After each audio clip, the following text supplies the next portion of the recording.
भाई मैं पूछना चाहता हूँ क्या भावनाएं आहत नहीं हो रही है क्या? मतलब भाई भगवानों का मजाक बना के रखा है मतलब इन लोगों ने। अंजलि अरोरा को इन लोगों ने सीता माँ का रोल दे दिए। हाँ वही जिसने कच्चा बादाम की रील बनाई थी, कच्चा बादाम। सो ये मतलब क्या सोच के रोल दिए सीता माँ का, मेरे को वही समझ में नहीं आ रहा है। भाई मतलब क्या कैसे कैसे दिन आ गया, मतलब बस यही दिन देखना बाकी रह गया था। सच में भाई घोर कलयुग चल रहा है। Anybody can play anyone. It's a movie, and they're actors. People putting their religion into people acting on screen is not such a smart thing. Ranbir is an actual established and proven actor. She is merely an influencer who got famous for making suggestive reels and a leaked MMS. I don't want my scriptures to be adapted, man, simply because Ranbir is a good actor. Hello everyone, welcome back to The Gossiper. So today we will be discussing about Anjali Arora getting backlash for her movie Ramayana. अभी जब से रामायण में अंजलि अरोरा का माता सीता के role में नाम आया है तब से ही लोगों ने टारगेट करा है। और यहाँ कंट्रोवर्सी सिर्फ अंजलि के एक्टिंग स्किल्स या कास्टिंग चॉइस तक नहीं है, इसमें काफी कुछ और भी मिक्स हो गया है। उसकी इमेज, उसका पास्ट, उसका सोशल मीडिया करियर और लोग उसे कैसे दिखते हैं, सब कुछ एक साथ जुड़ गया है। अब अंजलि की पॉपुलैरिटी ट्रेडिशनल बॉलीवुड रूट से नहीं आई थी। वो पहले इंस्टाग्राम रील्स और वायरल कंटेंट स्पेशली कच्चा बादाम ट्रेंड के थ्रू मैसिवली पॉपुलर हुई थी। उसके बाद उन्होंने रियलिटी शो लॉकअप में पार्टिसिपेट किया था। अब माता सीता का कैरेक्टर ना इंडियन ऑडियंस के लिए सिर्फ एक फिक्शनल कैरेक्टर नहीं है। माता सीता को प्योरिटी, सेक्रीफाइस, डिवोशन, डिग्निटी और स्ट्रेंथ के सिंबल के रूप में देखा जाता है।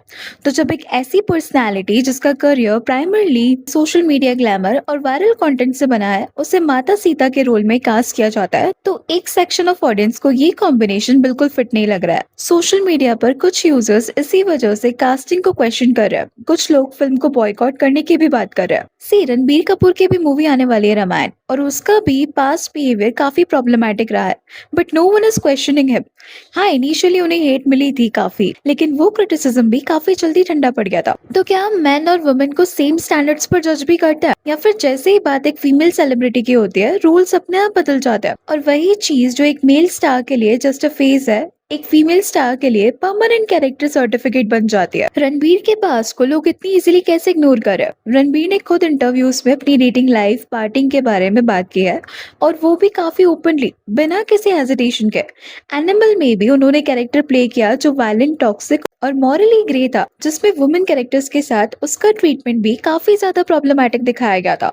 लेकिन ऑडियंस ने क्या बोला? It's just acting. लोगों ने कैरेक्टर और एक्टर दोनों को अलग कर दिया, यानी रणबीर को एक परफॉर्मर के रूप में देखा, ना कि रणविजय के रूप में। उनकी पर्सनल लाइफ और उनके ऑन स्क्रीन रोल्स को सेपरेट रखा गया, और किसी ने भी सीरियसली ये नहीं सोचा कि एनिमल जैसा रोल प्ले करने वाला इंसान लॉर्ड राम जैसा डिवाइन कैरेक्टर कैसे प्ले कर सकता है। और इसी वजह से जब वो भगवान श्री राम के रोल में कास्ट हुए तो काफी लोगों ने उन्हें बेनिफिट ऑफ द डाउट दे दिया, बिना ज्यादा सवाल पूछे। लेकिन अंजलि के केस में स्टोरी बिल्कुल उल्टी हो जाती है। अंजलि को लोग उनके एक्टिंग रोल से ज्यादा उनकी रियल लाइफ इमेज के थ्रू देख रहे हैं। उनकी डायलॉग डिलीवरी, उनका स्क्रीन प्रेजेंस, इन सब पर बात करने से पहले ही लोग उनके पास को ट्रैक कर लेते हैं। 2022 के एलिजेड एमएमएस कंट्रोवर्सी, जिसे अंजलि ने पब्लिकली डिनाई भी किया था, आज भी उनके नाम के साथ चिपकी हुई है। और क्योंकि वो माता सीता का रोल प्ले कर रही है, ट्रोल्स उसी पुरानी कंट्रोवर्सी को उठाकर बोलते हैं कि ये कास्टिंग उन्हें एक्सेप्टेबल नहीं है, जैसे उनका पास्ट उनकी एलिजिबिलिटी डिसाइड कर रहा हो, ना कि उनका टैलेंट। अगर रणबीर को एनिमल से सेपरेट किया जा सकता है, तो अंजलि को उसके पास से क्यों नहीं? सोसाइटी वुमेन को ज्यादा हार्शली क्यों जज करती है?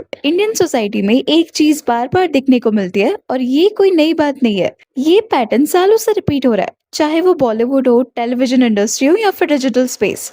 जब किसी मेल सेलिब्रिटी का कंट्रोवर्शियल पास्ट होता है ना, तो लोग बोलते हैं इंसान बदल जाता है, ये तो उनकी पर्सनल लाइफ है, करियर अलग बात है, उसने अपनी गलती मान ली, अब मूव ऑन करना चाहिए। लेकिन जब किसी फीमेल सेलिब्रिटी का नाम किसी सेक्सुअल या प्रिवेसी कंट्रोवर्सी से जुड़ जाता है, चाहे वो उसकी गलती हो या ना हो, चाहे वो विक्टिम ही क्यों ना हो, चाहे उसकी प्रिवेसी क्यों ना वायलेट हो रही हो, उसका स्टिग्मा बहुत लंबा चलता है। उसका करियर, उसकी क्रेडिबिलिटी, उसका हर रोल उसकी उस एक कंट्रोवर्सी के थ्रू ही देखा जाता है। सालों बाद भी जब वो कुछ नया ट्राई करते हैं, तो कमेंट सेक्शन में वही पुरानी बातें वापस आ जाती है।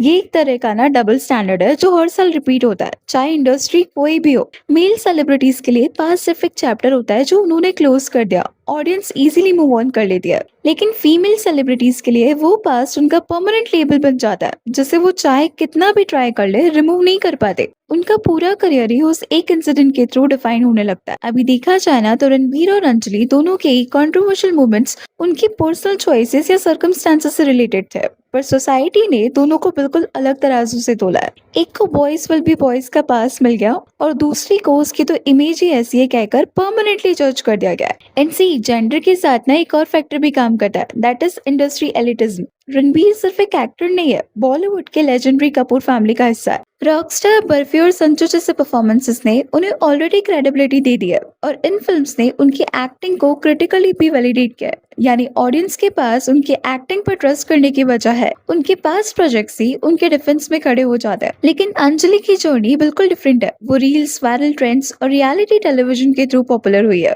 एंड इंडिया में आज भी काफी लोग इन्फ्लुएंसर्स को रियल एक्टर्स की कैटेगरी में रखते ही नहीं है। जैसे डिजिटल फेम और एक्टिंग टैलेंट दो अलग अलग चीजें हो और एक दूसरे को कैंसिल कर देते हो, और इसलिए अंजलि को पहले डिसएडवांटेज मिल जाता है बिना उनकी एक्चुअल परफॉर्मेंस देखे। सी, नितेश तिवारी के रामायण में ना साई पल्लवी माता सीता का रोल प्ले कर रही है और उनकी पब्लिक इमेज काफी ग्राउंडेड और सिंपल है। No controversies, no viral scandals, सिर्फ उनका काम ही हेडलाइंस बनाता है। इसीलिए ऑडियंस नेचुरली दोनों प्रोजेक्ट्स को कंपेयर कर रही है। एक तरफ साई पल्लवी का मिनिमलिस्ट इमेज और दूसरी तरफ अंजलि अरोरा का ग्लैमरस डिजिटल बैकग्राउंड। ये कंपैरिजन अंजलि के लिए ना प्रेशर और भी ज्यादा बड़ा बना देता है। उन्हें ना सिर्फ अपनी फिल्म प्रूव करनी है बल्कि खुद को भी बार बार प्रूव करना पड़ रहा है। सी, अंजलि की फिल्म महाकाव्य श्री रामायण कथा के टीजर को लेकर भी ना वीएफएक्स और सीजीआई पर भी काफी क्रिटिसिज्म हुआ है। विजुअल्स को लेकर लोग काफी डिसअपॉइंटेड दिखे और कंपैरिजंस दूसरी बिग बजट मिथोलॉजिकल फिल्म से होने लगे। और जब मेकर्स ने फिल्म का इनिशियल टीजर रिलीज किया जिसमें स्वयंवर, राम जी का वनवास और राम सेतु जैसे मेजर मोमेंट्स के ग्लिम्स दिखाए गए, अब अंजलि की एक्टिंग को क्रिटिसाइज करना, उनके टीजर के वीएफएक्स या सीजीआई पर सवाल उठाना, उनकी परफॉर्मेंस को ऑनेस्टली रिव्यू करना, ये सब बिल्कुल फेयर गेम है। हर एक्टर, चाहे वो एस्टैब्लिश्ड हो या न्यू कमर, अपने काम के लिए जज्ड होगा और होना भी चाहिए। ये कोई अनफेयर डिमांड नहीं है, ये तो इंडस्ट्री का बेसिक रूल है। लेकिन जब ये क्रिटिसिज्म उनके एक्टिंग से हटके पर्सनल लाइफ, उनके कैरेक्टर और उनके पास को अटैक करने लगते हैं, जब डिस्कशन काम कैसा है से शिफ्ट होकर ये इंसान रोल के लायक है या नहीं इस पर चली जाती है ना, तो वहां दिक्कत है। उसके परफॉर्मेंस पे सवाल उठाना अलग बात है, उसके एमएमएस कंट्रोवर्सी उठाकर उसको इम्प्योर या रोल के लायक नहीं बोला, ये अलग बात है। एक जेन्युइन फीडबैक है तो दूसरा शेमिंग है। ये सिर्फ ट्रोलिंग है, क्रिटिसिज्म नहीं।